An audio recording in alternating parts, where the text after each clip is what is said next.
So guys, sa mga hindi nakakaalam, ito si Spud, ito yung tatay ng Team Puti.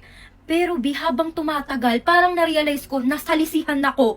Kasi tignan nyo, kamukhang kamukha ni Tuti si Nuningning. Grabe, as in parang duplicate. Kung kamukha siya ni Cookie, meron silang similarity na kapag tinitigan mo si Tuti, makikita mo kay Nuningning, parang ganun. Tignan nyo pag magkasama sila. Yan guys, oh, grabe.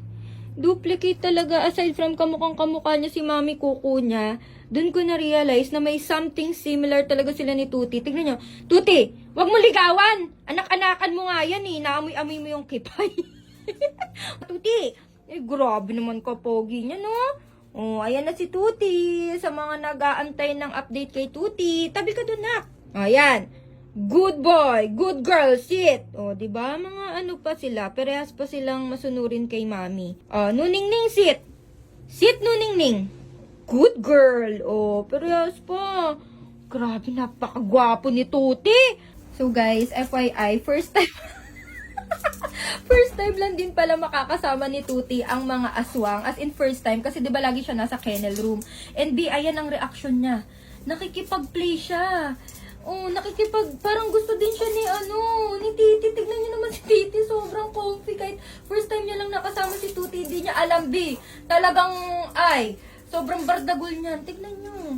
Pusa ata talaga. Oo, baka pusa talaga ang bagay na kapatid niya.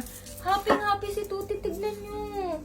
Sobrang happy ni Tuti. First time niya yan. First time niyang mamimit si Titi. Nakikita lang sila kapag maliligo, daan-daan lang, pero first time niyang makasama. Ayan na si Euro. Sabi, ako din, sali. Ayan na. Oh.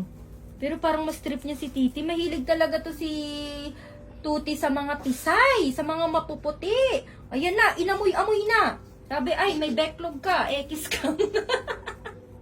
And sobrang nakakatuwa talaga si Tuti pag nakikita ko siyang nakikipag-play. Kasi 'di ba nga, sobrang mapili siya sa mga kalaro niya. Kung hindi ayaw niya pansinin, ay bubugbugin niya. Pero si Titi parang effective sa kanya. Oh, parang trip niya si Titi. Oh, may bago ka ng bet plan. Dahan-dahan lang, ha? Tingnan nyo guys, nag-i-enjoy silang maglaro. Tuti. Ayun na, hindi na ako pinapansin. Ayaw niya sa kapwa niya, Sweet Sue. Dahan-dahan. Ayan na. Oh! Grabe, wrestling! Oh, wrestling. Hinedlock eh. Alis siya eh. Oh, tanggal angas niya. Ayan ang wag, anak. Naku po. Tuti. Yan ang wag. Sinasabi ko sa'yo. Magkakabuno talaga kayong dalawa niyan. Oo. Oh, ayan. Sinasabi ko sa'yo, nangungutong yan eh. Tanggal angas niya. Pusa lang pala mga katapat mo. Hindi niya na maabot. Ayan na. Ang laki daw eh. Ang laki, Kinabahan ka, Oh, nila, nakikisali si Nuningning. Oh, si Nuningning talaga, friends na yan.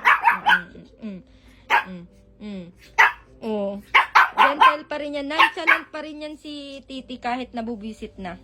Ayan. Yan ang katapat mo talaga. Hoy! Huwag niyong anuhin yan. Yan ang katapat mo. Kumbaga sa mga pango, ikaw yan. Ganon ka bardagul. Huy. Papatulan ka niyan. So guys, ang mga kinababaliwa ng mga acho at pucha. Oh, pucha. Acho.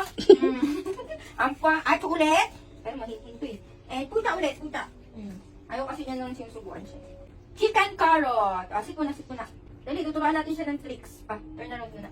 Turn around. Sit. Yun pala yung naturo sa kanya. Turn around and sit. Gawin pa ni Mom. Gawin mo pa, mawa.